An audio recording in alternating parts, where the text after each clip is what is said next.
Bonjour tout le monde. Avant de commencer, permettez-moi de remercier le bureau de la OPA de m'avoir donné cette opportunité d'être parmi vous aujourd'hui et de présenter, après mes maîtres, professeur Gimri et docteur Damarji.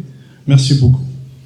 Alors, aujourd'hui, je vais vous présenter une petite communication sur la nanophtalmie, l'intérêt de la biométrie dans le diagnostic et la prise en charge thérapeutique. À la fois l'intérêt d'un diagnostic positif, différentiel avec une entité qui est souvent négligée malheureusement, qui est la microphthalmie postérieure, mais aussi la place de la biométrie dans la décision thérapeutique. Avant de parler de la microphthalmie, de la nanophtalmie, il serait plus judicieux de définir le spectre phénotypique de la microphthalmie. Pourquoi? En fait, parce que la nanophtalmie n'est qu'un sous-type phénotypique de la microphthalmie simple ou pure. C'est ce monsieur, un ophtalmologiste écossais, qui en 1964 a défini la microphthalmie comme étant un œil de taille réduite et l'a classé en microphthalmie simple, c'est-à-dire c'est un œil réduit de taille, mais sans malformation, sans dysgénésie du segment antérieur du cristallin, du segment postérieur. Alors que la microphthalmie complexe, qui n'est pas notre sujet aujourd'hui, est un œil réduit de taille associé à des malformations telles que des colobrands, de la vascularisation fœtale persistante et de la dysplasie rétinienne. En fait, voici ce qui nous intéresse aujourd'hui, c'est la microphthalmie simple pure. C'est le sujet de notre discussion. En fait, la nanophtalmie est souvent, c'est-à-dire systématiquement, pratiquement, quand on a un œil réduit de taille avec une longueur axiale inférieure à 20,5 mm, pour nous, c'est systématiquement une nanophtalmie. Alors qu'il existe un autre diagnostic important qui est la microphthalmie postérieure, qui partage avec la nanophtalmie la longueur axiale réduite, mais qui a un segment antérieur normal. Pourquoi dans la nanophtalmie, la réduction de taille se fait à la fois au niveau du segment antérieur qu'au niveau du segment postérieur. Dans la microphthalmie postérieure, cette réduction de longueur axiale se fait seulement aux dépens du segment postérieur. Bon. Si on voit bien, ça c'est un œil microphthalme postérieur, ça c'est un œil nanophthalme. En fait, pour une longueur axiale égale, la nanophtalmie présente à la fois une réduction de la longueur axiale postérieure, mais un segment antérieur, une chambre antérieure réduite. Alors que la microphthalmie postérieure, c'est un œil réduit de taille au dépens du segment postérieur. La chambre antérieure est normale. Malheureusement, il n'y a pas de consensus sur la définition, il n'y a pas de définition universelle sur la limite absolue à partir de laquelle on doit définir un œil nanophthalme. Mais généralement, les auteurs s'accordent sur une longueur axiale inférieure à 20,5 mm. Donc, si on regarde bien, la nanophtalmie sur une longueur axiale inférieure à 20,5 mm, avec une chambre antérieure étroite, définie par une profondeur de chambre antérieure inférieure à 3 mm, et certains auteurs utilisent le diamètre cornéen inférieur à 11 mm. La microphthalmie... Là, vous parlez de nanophtalmie, longueur axiale inférieure à 20,5 mm. Quel âge?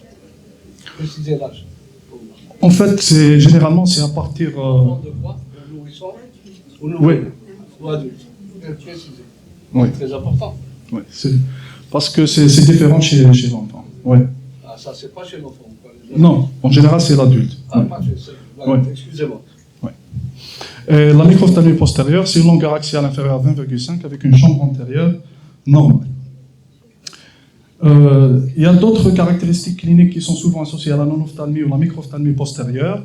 On a la forte hypermétropie et l'amblyopie. La forte hypermétropie, en fait, les deux pathologies, la forte hypermétropie, elle va de plus 7 à plus 27. Il y a le risque d'effusion uvéale qui soit spontanée ou post-chirurgicale et le décollement de rétine exsudatif qui va s'en suivre. L'absence ou la réduction marquée de la zone avasculaire centrale, un faux œdème papillaire ou les disques pleins qui se voient dans la nanophtalmie, l'association à la rétinite pigmentaire, le glaucome à angle fermé et la crise de GFA, les plis choriorétiniens, les plis surélevés maculaires et les drusènes de la papille. Maintenant, notre série de malades, je tiens à remercier Dr Mekki de m'avoir donné accès à leur base de données afin d'effectuer une petite étude comparative entre la nanophtalmie et la microphthalmie postérieure. Un total de 59 dossiers de patients diagnostiqués comme étant nanophtalmes ont été retirés sur cette base de données. Ont été exclus de cette étude les patients ayant une longueur axiale supérieure à 20,5 mm et ou les patients sans relevé biométrique complet et les patients ayant des dysgénésies du segment antérieur ou du segment postérieur rentrant dans le cadre des microphthalmies complexes, qui n'est pas le sujet d'aujourd'hui. Ont été retenus dans cette série les patients avec une longueur axiale inférieure à 20,5 mm et un relevé biométrique complet. Donc un ensemble de 15 malades, 30 yeux ont été inclus dans cette étude rétrospective, observationnelle et comparative. Je ne sais pas si vous voyez bien ici. Ouais. 30 yeux, donc on avait 20 yeux nanophtalmes et 10 yeux considérés comme microphthalmes postérieurs. Le critère distinctif utilisé était la profondeur de la chambre antérieure. Inférieure à 3 mm, c'était une nanophtalmie. Supérieure à 3 mm, c'était une microphthalmie postérieure. Sachant que les deux font partie de la microphthalmie simple, pure, avec une longueur axiale inférieure à 20,5 mm. L'âge des malades allait de 5 ans jusqu'à 78 ans, 11 femmes, 4 hommes. Les motifs de consultation allaient de l'adaptation lentille de contact, correction optique, à la cataracte et au glaucome. Les paramètres étudiés pour comparer la microphthalmie postérieure et la nanophtalmie étaient la BCVA ou la Best Corrected Visual Acuity, qui est la meilleure acuité visuelle corrigée, l'équivalent sphérique, la kératométrie moyenne, la longueur axiale, le diamètre cornéen, la pachymétrie centrale, CCT, et la profondeur de la chambre antérieure, l'épaisseur du cristallin, la pression intraoculaire, l'existence ou pas d'une IP au moment du diagnostic et le statut rétinien. En fait, voici les résultats, les résultats recueillis.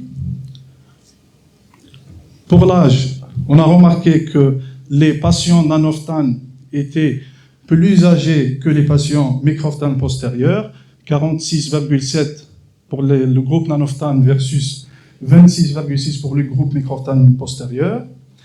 Le motif de consultation, on a remarqué que les nanophtalmes consultaient pour le glaucome, un glaucome et le cataracte, alors que les microphthalmes postérieurs, tous les malades pratiquement consultaient pour une correction optique ou pour une adaptation en lentille de contact. Un autre fait intéressant, c'est la kératométrie moyenne qui était très élevée. Ces malades avaient des cornées bombées, que ce soit pour les nanophtalmes ou pour les microphthalmes postérieurs.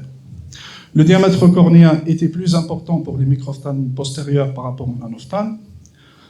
La cornée était plus épaisse dans le groupe nanophtalme par rapport au groupe microphthalme.